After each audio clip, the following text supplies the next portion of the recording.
See if Hmm. that comes up. I haven't tried to. Um, Oh, shoot. I have to keep that open. I yeah, forgot. there we go. Okay, Yeah. so we are live. Thanks for joining me, everyone. Uh, Professor Kevin Barrett is here. Uh, Truth Jihad is his website. The book is Truth Jihad: My Epic Struggle Against the 9/11 Big Lie. Kevin, thanks for joining me. Hey, it's good to be with you, Charles. So, before we get into the subjects of the day, I wouldn't mind hearing a little bit about your story and how you arrived at where you are in terms of writing a book like that, your point of view, how it is you became Muslim. Yeah, it's kind of a long, convoluted story, but basically, I came from a family of lapsed Unitarians, and that's as Mhm. lapsed as it gets. Uh, Yeah. we didn't even go to church to sing Kumbaya, Can and I just interject briefly here? Because I did, when I was on conventional radio, I used to do a segment on religions, and I'd have various people from all the religions join me. And I had someone from the Unitarian Church join me. And I asked her, I said, could you give me a thumbnail sketch on what it is that the Unitarians believe in? Are there any basic principles? And she said to me, funny you should mention that. We have a convention next month. We're going to be figuring that out. well, I So, think they figured it out, and they said we don't have any principles. yeah. They actually have an atheist minister now in Madison, Wisconsin, where I think I went to church maybe 2 or 3 times at the Frank Lloyd Wright designed church in Madison when I was a kid.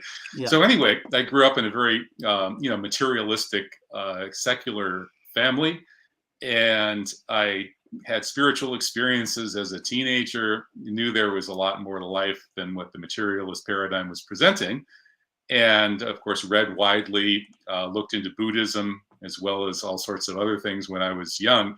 And then I never really got monotheism. That is, when my parents sent me to go to church with a Catholic next door neighbor to see what the Catholics do, it didn't make any sense to me at all. The notion Hmm. of this patriarchal God, and Jesus is his son who died as redemption for everybody else's sins. This whole story didn't make any sense to me. So, but at the same time, I understood this spirits. That there's a real spiritual dimension to life, and so I looked into Buddhism, which made a fair bit of sense. And then in 1990, I think it was, or 89 rather, I, through the grace of God, what many would call a coincidence of synchronicity, I happened to walk into a class taught by Dr. Jacob Needleman. Now, Dr. Needleman is a Jewish guy, and he was teaching a class on Kabbalah. And yet, when I sat in this class, thinking that it was going to be a teaching of English composition class on my career track, and it wasn't, it was the wrong classroom, I was Hmm. so entranced that I stayed. And Dr. Needleman assigned a whole bunch of books by traditionalists. It turns out that he's not really a Kabbalist per se. He's more of a sort of a freelance monotheistic traditionalist. And he assigned books by people like René Guénon, Fritjof Schuon, and other founders of the traditional school, most of whom converted to Islam, saying that it was the last authentic divine revelation, the last Hmm. fully preserved, best preserved one. And that kind of blew my mind, because I had always thought that it was the most primitive and barbaric. And I kind of thought all the monotheisms were kind of primitive and barbaric. But so that opened my mind a little bit. And then I ran into a bunch of interesting Sufi literature, and then the woman who would become my wife in, when was that, 1993. Hmm. And I had a kind of a revelation that the stuff I learned in Needleman's class that had reopened me to the possibility of God was correct. And so I had a coming to God moment and did it through Islam, which it seemed, based on what I was hearing at that point, to be both the not only the best preserved revelation from God, but also the one that was most rationally defensible. Okay. And the more I looked into it, the more I was convinced that that was the case. It also so happened to have a very powerful mystical tradition, and Sufism is a big part of that. Right. And I very much related to that as well. So that's how I came to Islam. I said, I better go study Arabic and Islamic studies to figure out what the heck I got myself into. So I Hmm. went back to graduate school at the University of Wisconsin-Madison, Right. and spent years mastering Arabic and studying comparative religion and mostly Islam in the context of North Africa and Sufism. And I'd probably still be teaching that stuff today, except 9/11 happened. And in late 2003, I heard David Ray Griffin, one of my great heroes. He's a brilliant scholar, not so much a theologian as a guy who studies reality and tries to figure out scientific questions, right? So he looked into 9/11, and I heard he was finding crazy things like the buildings were blown up and so on. So I looked into that, found it was not just true, but obviously true. And this flashed back to when I was a young man, a young kid, really, in the early 70s, and I discovered the problem with the JFK assassination, which warped me for life and made me an enemy of convention in the state. And you so and a lot of people. Yeah, right. Yeah. So 9/11 was another JFK thing for me, and it blew my mind. And here I am in Islamic studies. Everybody knows, every Muslim in Madison, Wisconsin that I knew said the second 9/11 happened, they knew it was completely bogus. There's no way that there's this guy bin Laden who pulled this off. It's ridiculous. And I said, well, let's wait and see. Well, 2 years later, I looked into it and I saw they were right.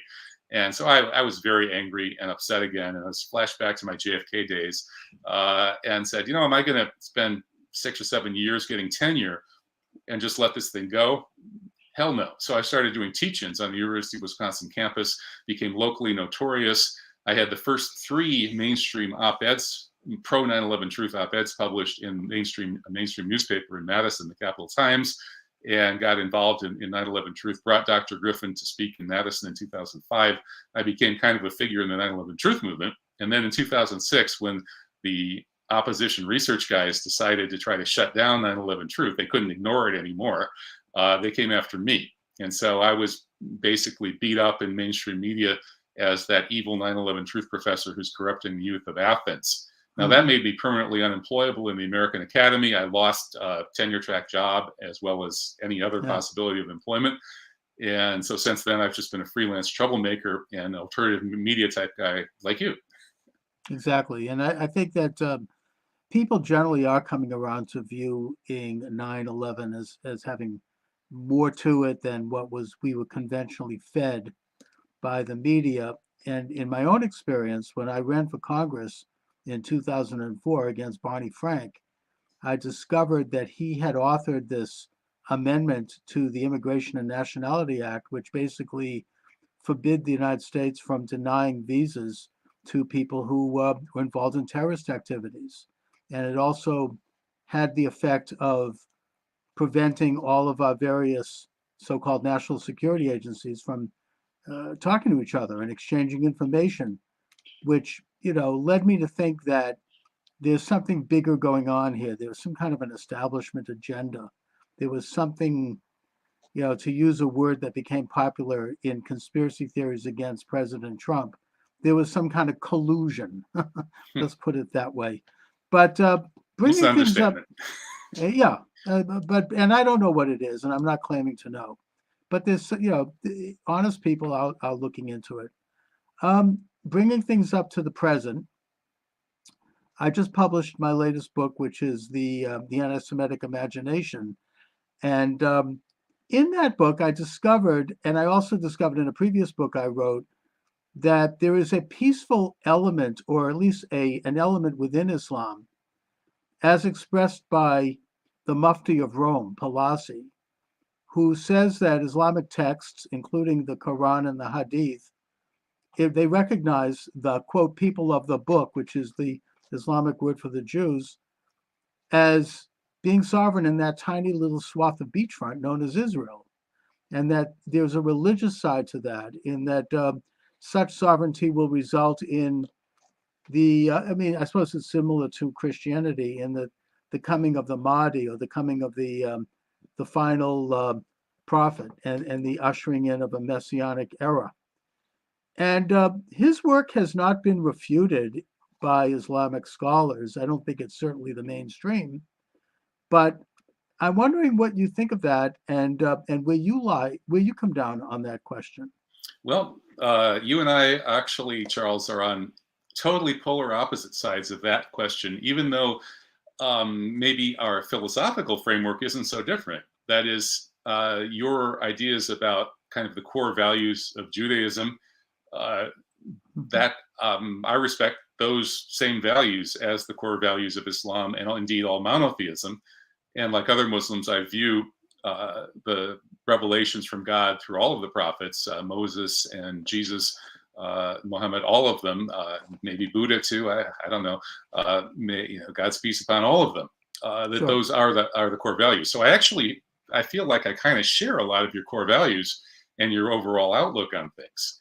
And yet, when it comes to this issue of Zionism, I find myself in the exact opposite side of things. I couldn't come up with somebody who more exemplifies what I would say is the absolutely just utterly wrong position on Zionism as you have. My view of it, and I realize this is probably going to sound shocking or strange to you, but I agree with Sheikh Imran Hossein's interpretation of eschatology, more or less, with some differences of nuance. And essentially, as I see it, Charles, Zionism is Antichrist or Dajjal. It's a false Messiah. I think that it began with Shabtai Zvi and Jacob Frank, who you agree, I think, are false messiahs and prophets. Indeed, I do. Right. And I agree with the Neturei Karta people from the Jewish viewpoint that God is asking all of us to be the best people that we can and to offer complete and perfect justice to everybody, regardless of their nominal faith or ethnicity or religious affiliation or what have you. And I think Zionism is an expression of a pernicious and toxic Jewish supremacism that has been part of the shadow side of the Jewish faith. And from a Muslim perspective, we would say that emerges in part because of what we see as inaccuracies in the Torah, and that leading to abominations in the Talmud. And I think that the notion of a chosen people is, it's problematic.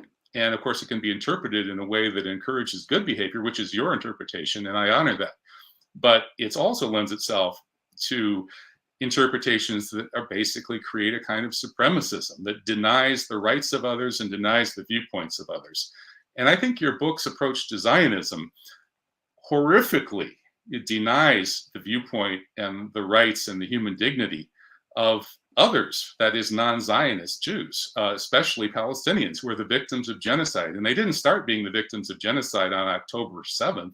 They've been victims of genocide nonstop ever since the earliest Zionists, were mostly atheists and Satanists, showed up in Palestine with a supremacist attitude. Rather than being immigrants who were going to work with the local people and help them and be part of their community, these people were supremacists who said it's going to be a Jewish state. Jews are going to rule. Jews are the chosen people here, and we're going to have to expel these native Palestinians. And all the founders of Zionism knew they were going to have to commit genocide. That is, expel, destroy the local Palestinian community. Now, that's unacceptable, Charles. And I'll tell you one of the reasons why. Not only because it requires genocide against the indigenous Palestinians, but also because that Holy Land is holy to all of us. It's holy to Jews, it's holy to Christians, and it's holy to Muslims. Whoever has custody over that land should not it has to administer with perfect justice to all faiths, no special dispensations for any faith. And when a group of the monotheists basically today consist of about 15 million Jews, about 2 billion Muslims, and going on 3 billion or so Christians. So there are 5 billion monotheists today who honor Abraham and all of those prophets, who are not Jewish. And there are 15 million on earth today who are Jewish. All of those 5 billion plus people have equal rights to being equal citizens in every possible sense in that Holy Land. And for one group, just like if I said, it should be a Muslim state in which only Muslims are allowed to emigrate there, only Muslims are allowed to have the best property. Muslims are going to put up checkpoints, so all the non-Muslims basically have to go through apartheid checkpoints to go to the store every day. Muslims are going to be shooting non-Muslim children for sport, which happens on a regular basis in Israel, as the Israeli Defense Forces literally murder Palestinian children for sport on a constant basis and never face any consequence. If the Muslims acted like this against the Jews and the Christians in that Holy Land, it would be an abomination. So the fact that this grotesquely deluded and egotistical and egocentric and arguably tribally psychopathic group of 15 million of the world's 5 billion monotheists has seen fit to invade the Holy Land and commit genocide against the people who live there and erect a supremacist, apartheid, genocidal entity there and call it some kind of special, almost quasi-messianic entity and bow down and worship this genocidal entity as a sacred, as a golden calf. That's Antichrist. That's Dajjal. That's the false prophet. That's another Shabtai Zvi. And, so I think that you've made a terrible mistake. I think you're a good man. I think your basic values are good.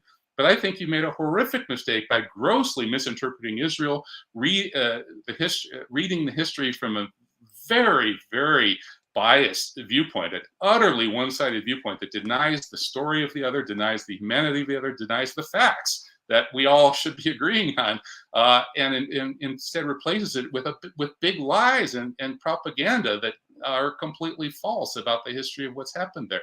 So I think you're utterly and completely on the wrong side of this question of Palestine and Zionism. And I think that Imran Hussein is and the fact is, in the Muslim world, Charles, there's universal support for Hamas. We all know that Hamas did not commit atrocities on October 7th. I've looked into all of the links, the New York Times links, all of the links to these supposed atrocities. There's not one single documented video documented atrocity. And every one of those Hamas fighters filmed everything they did. They all had GoPro cams.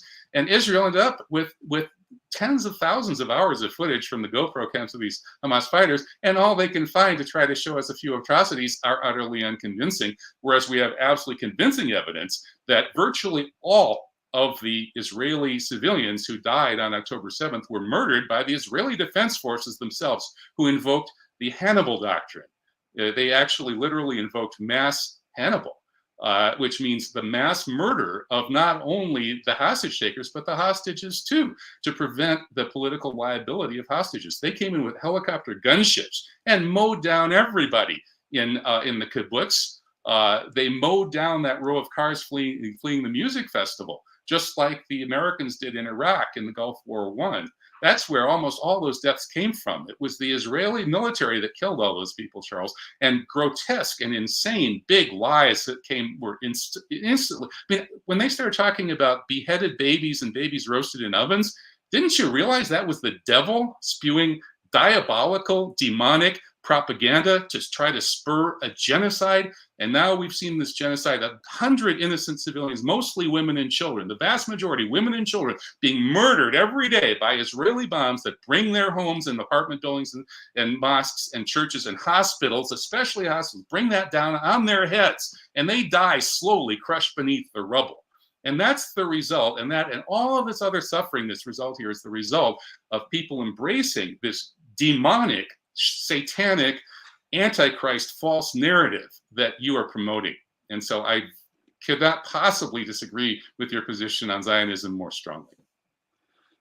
Well, I mean, there's a lot here to, as they say, unpack, and we certainly have irreconcilable differences both between Judaism and Islam, and in a way, Judaism and Christianity also have irreconcilable differences, and I accept that.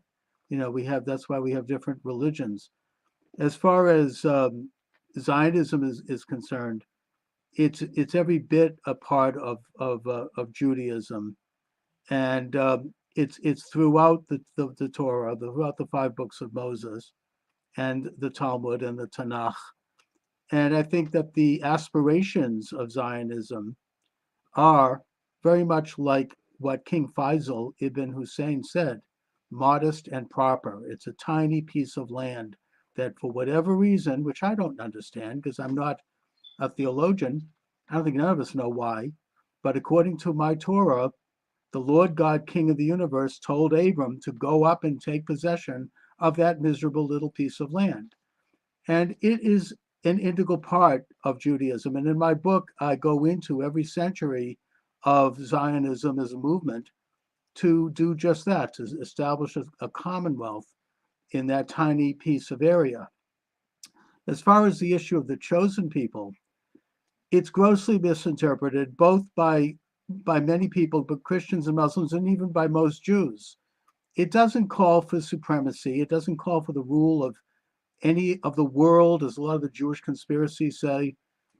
It calls for the elect, the children of Israel at the foot of Sinai to serve God, not to rule man, to serve God by taking on an extra layer of observance, of ritual, of moral and ethical precepts as a way to witness to God.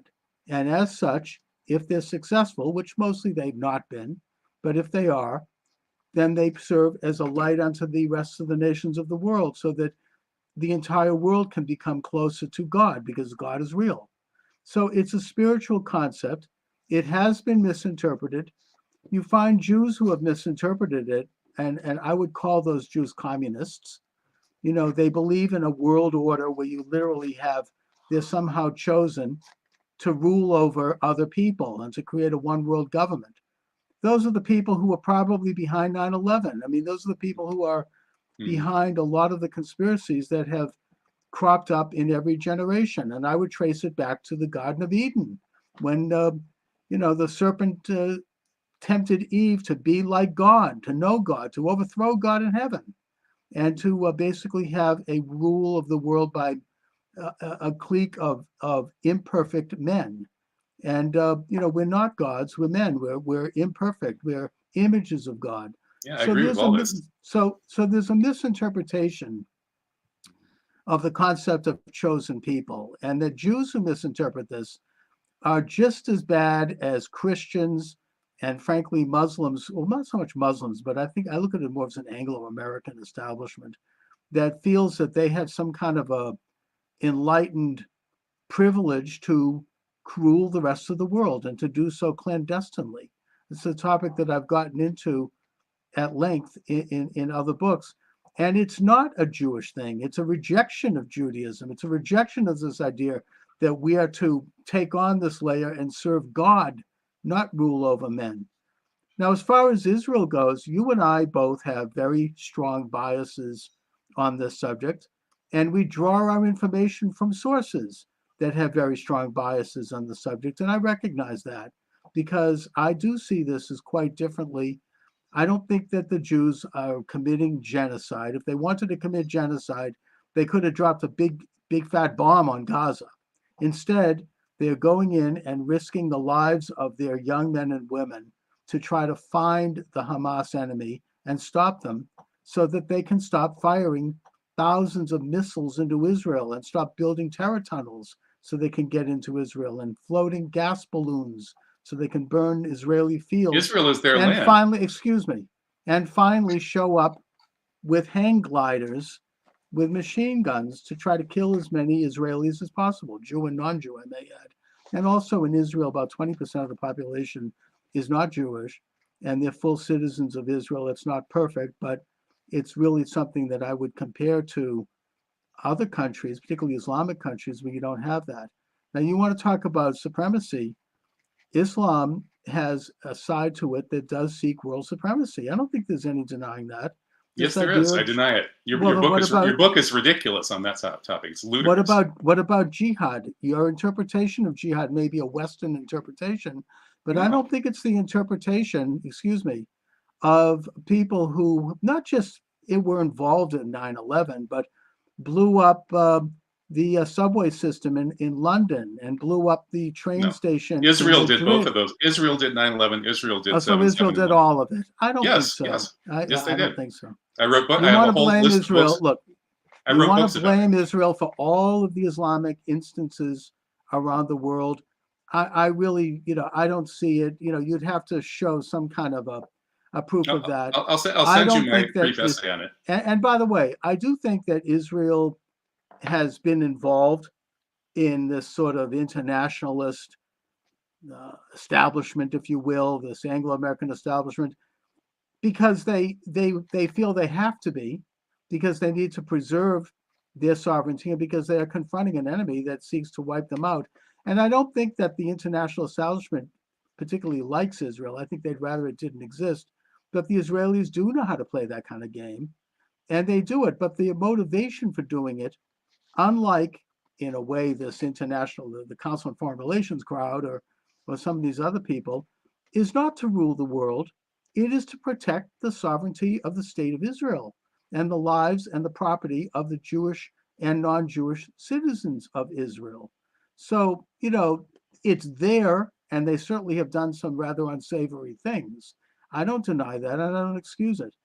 But it is in the interest, as mistakenly as they've been, in trying to preserve Israel's position as a sovereign state in that region. And as I started, I think that Faisal's contention when he signed the Faisal-Weizmann Accord in January of 1917 was that his hope, and I hope that the Arab world wakes up to this, was that the sovereign Jewish state would live peaceably alongside all of the emerging sovereign Arab states, and that together they would emerge as sovereign nations with technology, with democracy, with peace, with all the institutions that would lead to freedom. He was very farsighted, as were a lot of other Arab leaders at that time. And I think that today on the Arab street, there is a sort of a move away from the shiny object, which is the fact that these countries are oppressive and are supremacist in their corrupt dictatorships, whether it be with a royal family or whether it be a Ba'ath socialist regime, like formerly of Saddam Hussein, and that people might wake up and they might take a look at Israel and say, we should have that kind of society here. We should have a nation that is dynamic and that is organic as a society that actually fosters institutions of freedom. We don't have to, the fact that we're focusing on trying to wipe out Israel and be at war with Israel, if we paid that much attention to our, to cleaning our own house, we could have powerful nations. These are oil-rich, resource-rich Arab nations that stretch all the way from the Gulf, from the point, the Atlantic coast, right up to the Tigris and the Euphrates. These are vast countries that have enormous potential. Instead of focusing on wiping out Israel, they should have the vision of Faisal when he signed that accord. Emerge together as sovereign, independent nations that take their place in the world and that serve the people of their citizens, and that where power comes from the citizen, not from these oligarchs. Well, it's hard to even really know where to start with that. I guess first, I'll explain the notion of jihad. It's okay. Jihad. I studied Arabic and I graduated from an Islamic studies program, or rather, did Islamic studies in a secular university and earned a PhD, and have lived among Muslims quite a bit. I'm currently living in Morocco. Mm-hmm. So jihad, I'll tell you, is a word that means effort or striving. And the greater jihad is the jihad to become a better person, effort or struggle to be a better person. And the lesser jihad is defending the community. And that can be through verbal jihad or truth jihad, which is what I do, or it can be through armed struggle if necessary. And it's absolutely clear in the Quran, which, by the way, I've read, I think, 70 or 80 times all the way through aloud in Arabic. So I know, I didn't memorize it. I started too late in life to be good at memorizing, but I can tell you that it's absolutely clear that all of these war verses in the Quran are urging on very strong defensive armed struggle. And when even the very strongest of these incitements to armed struggle are immediately followed with, and when they stop, you stop. If they stop, you stop. So there's a proportionality. Well, it's clearly defensive. And when you said, you don't let me interrupt you. So okay. I'm not going to let you interrupt me. The Muslim, there's nothing about conquering the world. And in your book, you give us this, this kindergarten style anti-Islam propaganda stuff that's been around for, a couple of centuries. Westerners came up with this bizarre idea that there's sort of two Qurans, right? The Medina and the Meccan Quran, and the second one, the Medinan Quran, is somehow all about a world, it's much more aggressive. Well, those verses were revealed at a time when the Muslims were fighting for their lives. Prophet Muhammad, peace upon him, was almost assassinated, and he had to flee Mecca to Medina. And it was clear that the Meccan oligarchs, very unjust people, idol worshippers, sacrificers, and people of very, very bad morals, were going to destroy the prophet and his followers. And so it was a fight to the death, basically, to see whether this new community and its revelation from God, and it's the last revelation, the same kind of revelation as the Torah and the Injil or the Gospels, but it's the one that's been accurately preserved because God intended it such. And so in order to protect and defend that revelation and that community, the Muslims in Medina were de facto at war, at defensive war to survive. And all of those revelations are in that context. And yet they all, they insist on defense. They say Quran says God does not love aggressors. And that is absolutely clear. And then secondly, this notion of taking over the world and converting everybody to Islam is ludicrous. Everyone admits that virtually every Islamic state or polity in all of history has not tried to force convert people. I never said they did. Okay, good. What Okay, I said great. was that they take dhimmi status. In other words, it's they're protected, and they're given tax exemptions here, but tax liabilities there. And if the ruler in the Islamic polity is not just and makes it better to be a Muslim than a non-Muslim tax-wise, yeah, some people convert for that reason. In any case, Islam, unlike Christianity, has protected other faiths. And in general, in Muslim societies, Jews and Christians thrived in Muslim societies. On the average, the Jewish and Christian communities were economically considerably better off than the Muslim communities in virtually every Muslim polity that's ever existed. So Islam is a religion that embraces and protects and respects other faiths. And that's what it did during, basically, Islam has administered the Holy Land ever since Islam existed, with a couple of very brief and bloody crusader interludes when blood-crazed crusaders came to the Holy Land and just drenched it in blood, killed everybody, men, women, and children. That's what the Zionists are doing today. The Zionists are just the latest blood-drenching crusaders inspired by the Shaitan, al-Billah. Now, going back to jihad, the purpose of jihad in the sense of the lesser jihad, that is jihad in military struggle for defense of the community, that form of jihad is based on justice. And again, this is where Islam fixes and gets straight these revelations that came before. The Torah paints a picture of a God who is patently unjust in so many respects. I won't go on and bore it. We can debate that some other time, but just very, very, very briefly, the story of Job God didn't treat Job too well, and there's a whole, it's easy to take the anti-God side based on what you see of Job in the Torah. Jacob got his name Israel by being a heel. That's what Jacob means, is heel. And he got his name Israel by being a heel. He was the heel in the wrestling match. He stole the birthright of his brother. That's grossly, and I could go on and on with these examples of immorality in the Torah. The Quran, retells these stories and makes everything absolutely clear that we live in a just universe presided over by a just God. This is the same God as the God of philosophy. Anybody who comes at the idea of one God through philosophy gets to basically the same God that we have, in the same view of God that we have in Islam. Whereas Judaism gives us a psychopathic patriarch named Yahweh, who has some kind of chosen people. He prefers some sons to others and lets them be swindlers, and prefers his swindler son, Israel, to his honest brother, Esau. What kind of God is this? Is ridiculous. But Christianity then gives us this grotesquely unjust God who insists on everybody's sins they get out of their sins because of some vicarious atonement or sacrifice. That's ridiculous.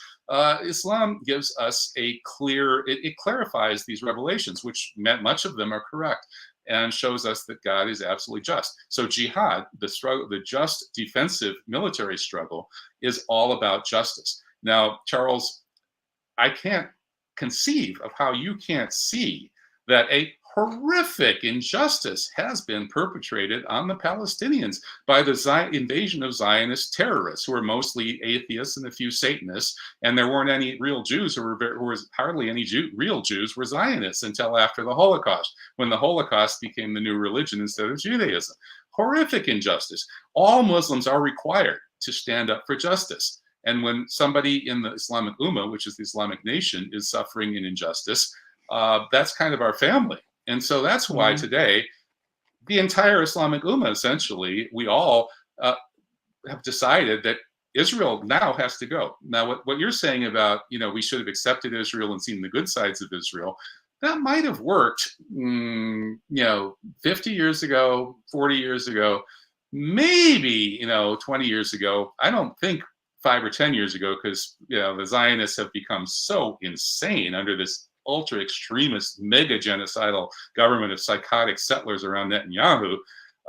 But since October 7th, and the response to October 7th, which has been the slaughter of over 30,000 innocent Palestinian women and children, no military necessity. The only reason that this is being done, it has nothing to do with Hamas. It creates better terrain for Hamas to fight from.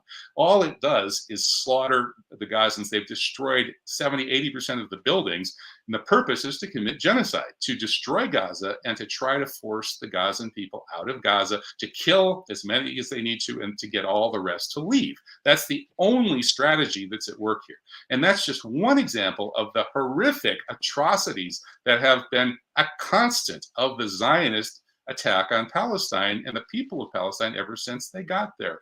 And if you can't see this extreme level of injustice, which has required every Muslim on earth to devote themselves to liberating Palestine, and today more than ever, if you go canvass people here in Morocco, actually I'm in Spain right now, but over across the Med in Morocco where I live, everybody is basically of one mind now, which is this genocidal response to the totally justified October 7th Al-Aqsa Storm operation means Israel is finished. And it's not just the 2 billion Muslims that have decided this, that Israel's gone now. Whatever it takes. I don't care if it takes no return to sender WMDs, that threat, anything would be better than allowing these demonic entities to continue to do what they're doing. So that has essentially been the decision, not only of the Islamic Ummah, but the entire global South too. And so as Israel goes on trial for genocide, the first genocide in the history of the world, where the slaughter of tens of thousands of innocent women and children has been televised every night. And we're watching this every night. We're watching babies dying under rubble. We turn on our screens, our Al Jazeera, we look at our news feeds. This is all we see. And the majority of the world now they're finished with it. There's no more Israel. Charles, you need to find a new cause, because Israel is done. The world has seen what the demonic nature of this entity, and the world is not going to allow it to continue to exist in present form. It needs to become a state for all its people. And if it did, the Jews who are there would be the natural leaders of it, and they could make it a place that exemplified the best Jewish values, the ones that you embrace. That could happen, but it can't be Israel as exists today. It can't be the Jewish state. It's going to have to become Israel-Palestine or something like that, and it's going to have to eliminate all of the privileges that the Jewish supremacist privileges that the Jews in Israel currently have. It's going to have to become a state that treats everybody equally, and absolutely all of the Palestinian ethnic cleansing victims who were murdered and chased out of Palestine are going to have the right to return and be members of that nation. And when that happens, that's when that country will be embraced by the Muslim world and the global South. Well, first of all, Kevin, technically you're right about jihad in terms of the more peaceful understanding of it, but I think you're giving a bit of a rosy view of the fact that other Muslim movements, and both historically and today, do view jihad as bloody conquest. That's what led the Seljuk Turks to sack Constantinople. That's what led Muslims this past Christmas to slaughter 200 Christians in Nigeria while they were in church. I don't think they were committing aggression against Muslims when they were in their church. And this is a history that you seem to want to kind of, slosh over, give it like a rosy look. And that Jimmy status is some kind of a benevolent thing, when in fact it was probably a lot more akin to the way Black people were treated in the American South. Black people were richer than the white rights people. Movement. No, the dhimmis are richer than the Muslims. In some cases, but it all depended on. No, it depended on who was in charge at any given time, and it was a very arbitrary thing. I mean, you can't say that about the Armenians, who suffered a genocide in Turkey Absolutely, and the other Armenians were places. much richer than the Muslims. Of Yeah, while course they they were were. alive. The point I'm making here is that those statuses can be very arbitrary if you have an Islamic government in control. And I'm not suggesting here, by the way, that it's not possible for peaceful Islamic governments. I'd point to the Abraham Accords, peace with Israel, and many states. No one ever thought that ever could be possible, but it was made possible, I think, partially by the work and leadership of President Donald Trump. So it can happen, and there is a peaceful side, but there's also the warlike side that seeks to dominate the non-Islamic neighbors, whether it be Israel or whether it be Christian nations or whether it be the Philippines, or whether it be people in other parts of the world, India, and that if that were the case, then peaceful Muslim nations who want to conduct their religion in peace and embrace all of the values that you seem to embrace, I'm all for that. I mean, we all are. Let them be peaceful. But if they want to go on the field of battle against the non-Muslim world, as we can look at, and as I mentioned in my book, was documented by Harvard professor Samuel Huntington, then they have to be met on the field of battle. And by the way, I'm not suggesting that the West is any better. The West, after all, gave birth to both communism and Nazism, which were far more aggressive movements in terms of world conquest and in terms of pushing their borders. Can I briefly So respond to Huntington? Yeah. you can, but let me just say one more thing here.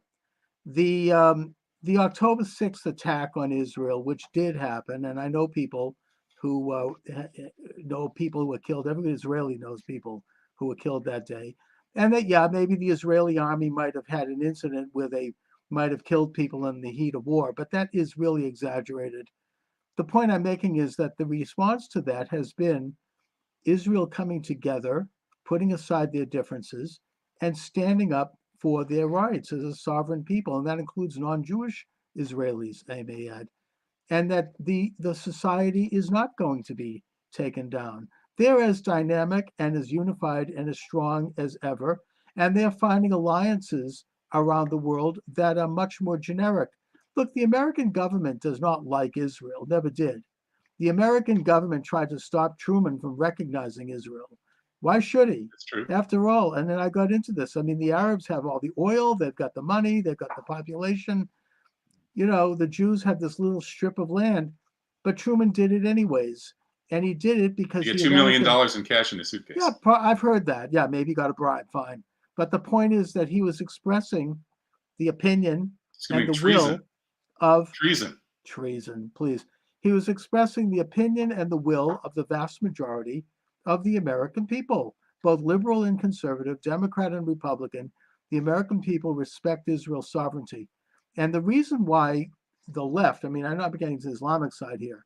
I would suggest the reason why the left despises Israel and why they've sided with Hamas in this country, at least the radical element, is two reasons. First of all, because Israel does represent capitalist ideas. It's not a purely capitalist country, no country is, but it represents entrepreneurialism, it represents independent thinking, it represents innovation, and the left hates that. And secondly, it's Jewish. Regardless of whether or not Israelis believe in God, there obviously is a pretty significant core that does. The Israelis also tend to be atheistic, just like Christians, but the point is that it is a Jewish state, and Judaism is a religion that advocates belief in God. And the left despises that. They want to overthrow God, they want to replace God with a rule by man.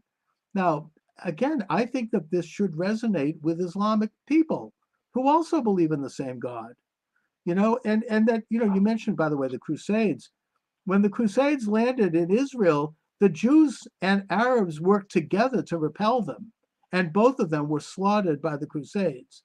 That's So, right. I mean, the Jews have been there in every generation and in every century, and I document that in my book.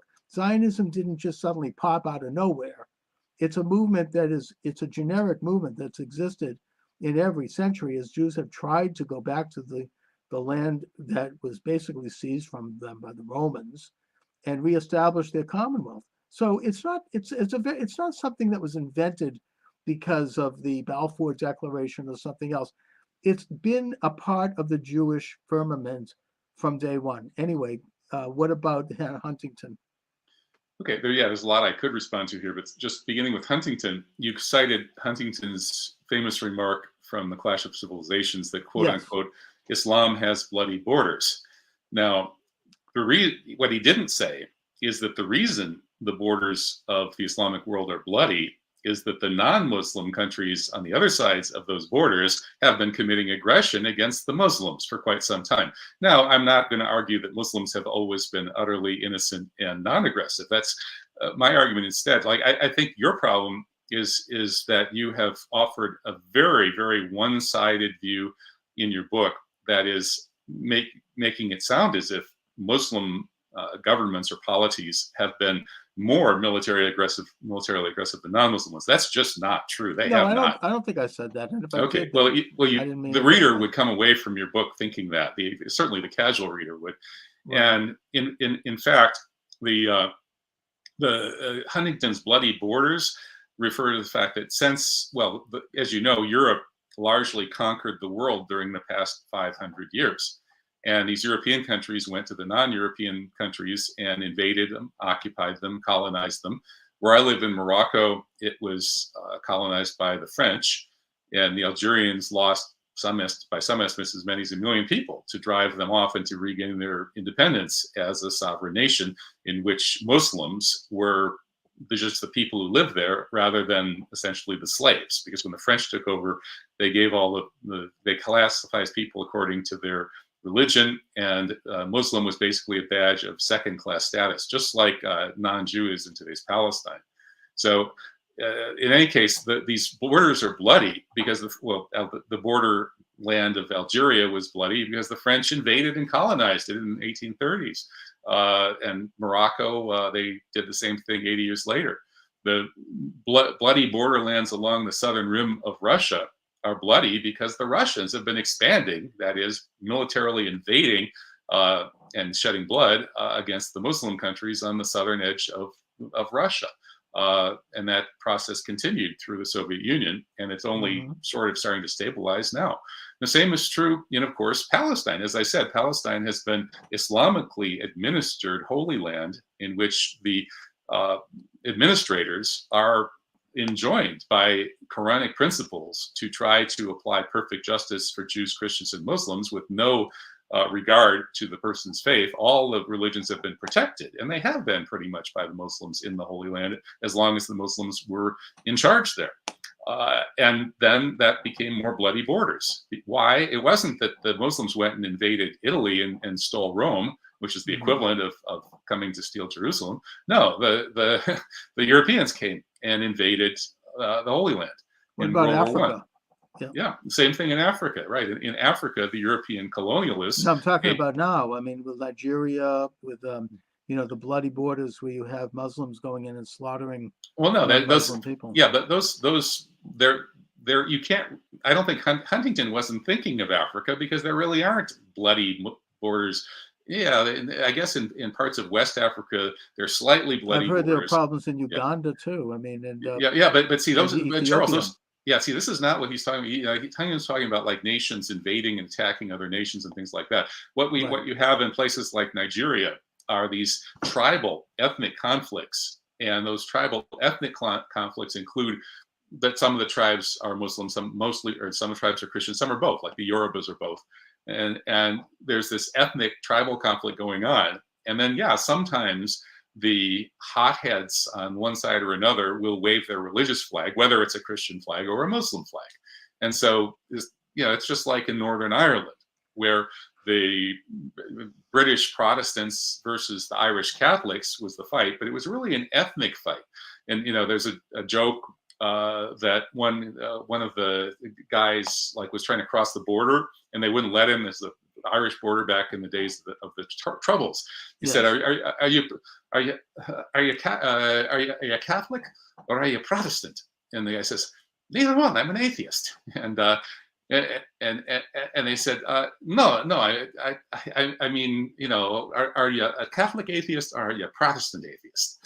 Yeah. Yeah, And that's so it's an right. ethnicity. It's an ethnic fight. It's really not about No, religion. I get And, that. yeah, so that's what's In happening in that Africa. case it is. Right, but in any case, But I the bloody also think borders that have always been the non-Muslim country. In every case, find me a case of the Muslim countries invading and expanding into the non-Muslim land in the Charles past century. Martel, Charles No, Martel in the past century, stopped. All not right, not 1,000 years ago. Battle of Lepanto stopped Ottoman No, aggression. that's Battle of the Vienna. last century, the last Well, century. because I'll answer that, because after the Battle of Lepanto, which was probably the largest naval affair in Huntington's history. not talking about the Well, Battle wait of a minute. Lepanto. Let me finish my thought here. And also the stopping of the Muslim advance at the gates of Vienna by General Sobieski in the Huntington, 14th where's Huntington century. in this? Huntington's not in this. I'm in this. Well, we're The talking point about I'm Huntington. making here, well, we're now moving on to something else. The point I'm making So here, you admit Kevin, I'm right is about the bloody borders. no, I'm simply responding to the idea of that the Islamic aggressions were checked by forces of, in this case, of Christian nations. I mean, and then, of course, for whatever reason, the Ottoman Empire went into a gradual decline. I don't Okay, think it so was that they just wanted to. please explicitly admit that I'm right, that the bloody borders that Huntington referred to are bloody because the non-Muslims are No, you are attacking the partially Muslims. right. Yeah, there was definitely two sides of that story. No, there's But one side. There's one no, it's side. The not one non-Muslims are side. attacking the Muslims. There's one side. Yeah, but the Muslims are now resurging and starting to attack and reassert Where? Where? all over the world. The Philippines, Where are Muslim countries invading non-Muslim countries? Show me one place.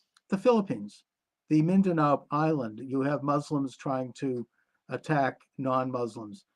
I think the Aceh province in Indonesia, India, the battle between India and Pakistan and Right, and guess Bangladesh. who's the aggressor? Do you think They Pakistan wants both to take are. over? So stop. Does Pakistan want to take over India and make it one Muslim country, or does India want to take over Pakistan and make it one Hindu country? Answer that and tell me who's the I aggressor. think that my understanding is that that's just a conflict between both sides. I Wrong. don't India think that. wants to take over Pakistan and I don't think that's reunite the true. subcontinent. Yes, they do. All They've right, look. always.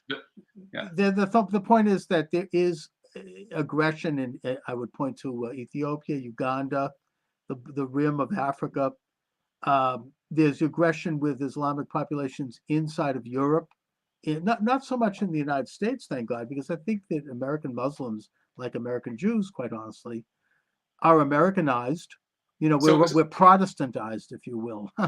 Even are there Catholics. bloody borders in Europe? I don't understand that. I think that there are situations where you have Islamic gangs in England grooming, rape gangs and that kind of thing has been talked about So they're going to take by. over England? I ultimately, yeah, they've on the record as saying that England ultimately should become Islamic. Yes, you've got Islamic groups Wait. that said the same thing. The rape gangs, a small time Not the criminal rape gangs, syndicate. not the rape gangs, but you've got Islamic leaders who was just an Islamic imam who made these comments in England. Ultimately, England would have to be under Sharia law. You've got Islamic leaders in Germany who've made these kinds of comments and in Scandinavia. So, yeah, I mean, I think that you could argue, I don't think they're going to get away with it, but, you could argue that Well, Charles, wait a minute. Like they're not necessarily integrating into those societies. France has this sort of problem where you've got these, these zones and whatnot. So, yeah, wait. Stop. What zones? What do they call them? I mean, No-go zones. No goes. Okay, stop. Charles. Okay. Okay. I will reiterate an offer I've made probably many dozen times over the past 10 years.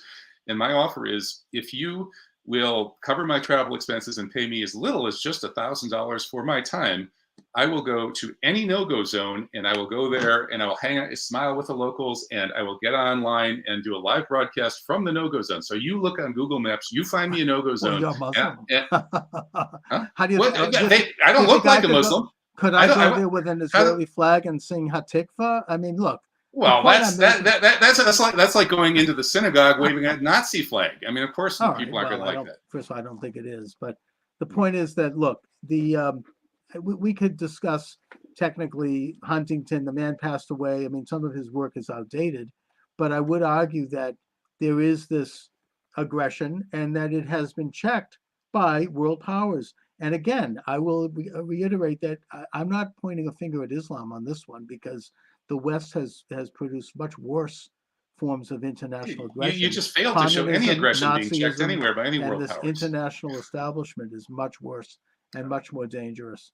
Anyway, Kevin, um, I can't say it's been a ball, but I'm glad to have had you on. And I think that we both got our viewpoints made clear, and that's my goal here. So, Okay. Yeah. Well, I found your book both interesting, somewhat sympathetic, and there are things I can relate to, but also that Zionist part I just find absolutely maddening. I think you're too smart a guy to fall for that propaganda, Charles. well, I think again, the aspirations of Zionism, it's an ethno-religious movement. It expresses the ethnic and the religious ideals of Judaism imperfectly, but that's its For sure. goal. And I think that hopefully the Arab world is going to wake up. Shooting children for sport is embrace the ethics of Judaism. that's atrocity propaganda, and those are exceptions. Chris Israel, Hedges watched it happen repeatedly. I'm sure, I don't doubt that it might have happened. Israel could very easily go in and just mow down those areas, but they do it risking Israeli military lives to try to find the people who are firing the missiles and putting up the terror tunnels without killing innocent people. So you're engaging That's in bullshit. No, I know that's the absolute truth. And I'm not saying it's perfect. I'm not saying innocent people aren't killed.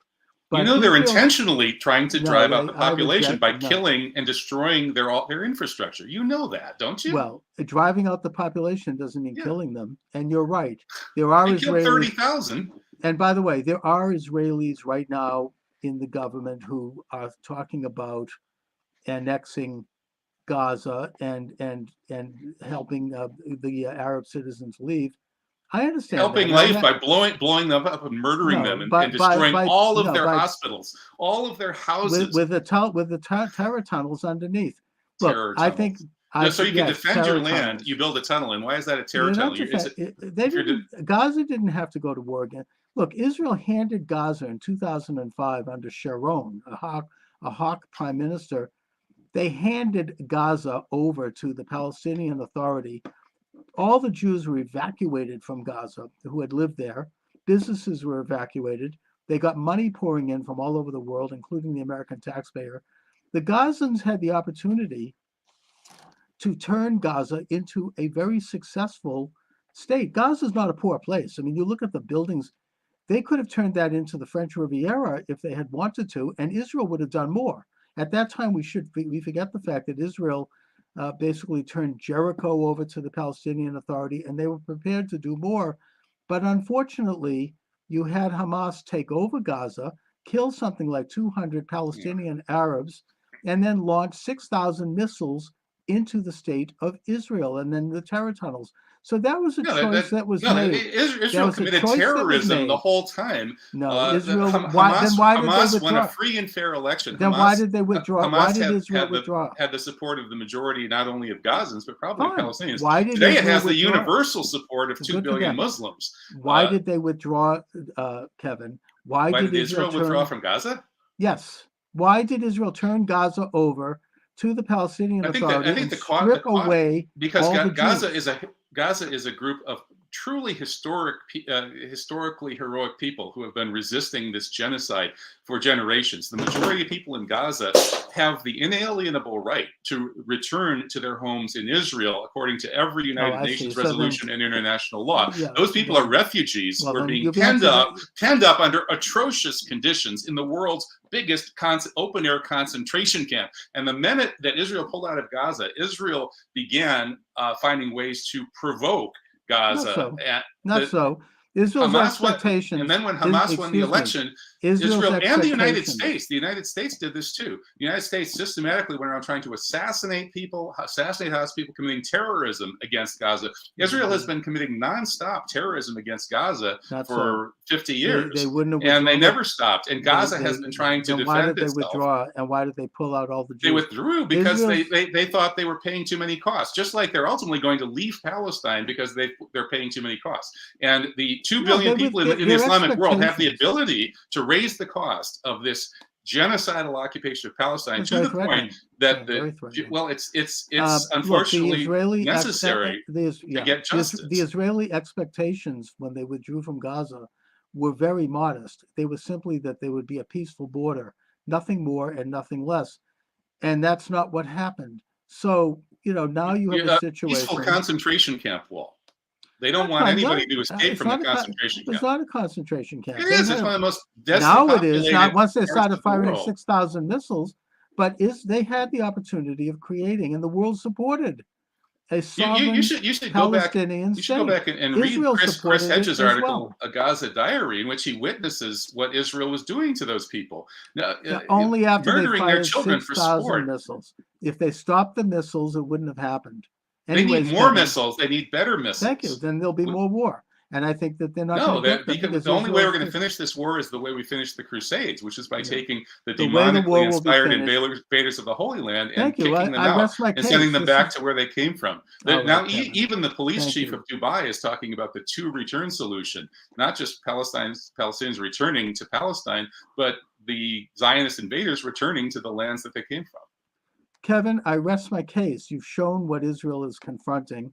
Israel is willing to live in peace with their neighbors, and it's probably not going to happen, which is why I do think that it's reasonable that Israel accept the Gazans as citizens who are willing to take a loyalty oath, and who, if they're not, then they should go.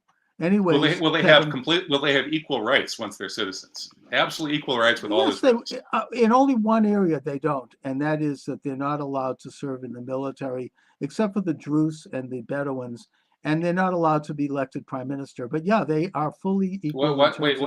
Okay, why shouldn't they be allowed to serve in the military and get the lavish benefits that veterans of the IDF get? Why shouldn't they? That's a question that maybe there could be an alternative. Maybe they could do community service or something else.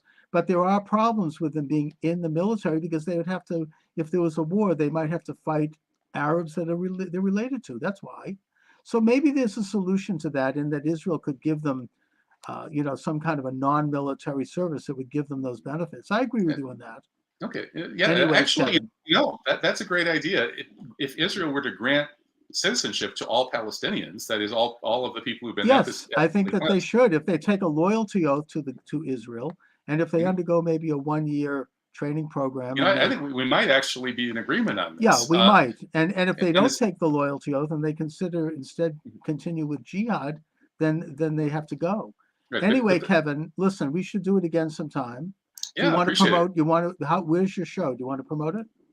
Sure. Yeah, the best place to go to find my work is my Substack, which is kevinbarrett.substack.com. And I also have a rubric at uns.com, which is a great place for conservatives like us to get together and compare our very different perspectives from within this sort of overall conservative and pro-religious orientation that we've been expressing from very different sides of the room. All right, Kevin, listen, thanks a lot, and be well. Okay, you too, Charles. Thanks.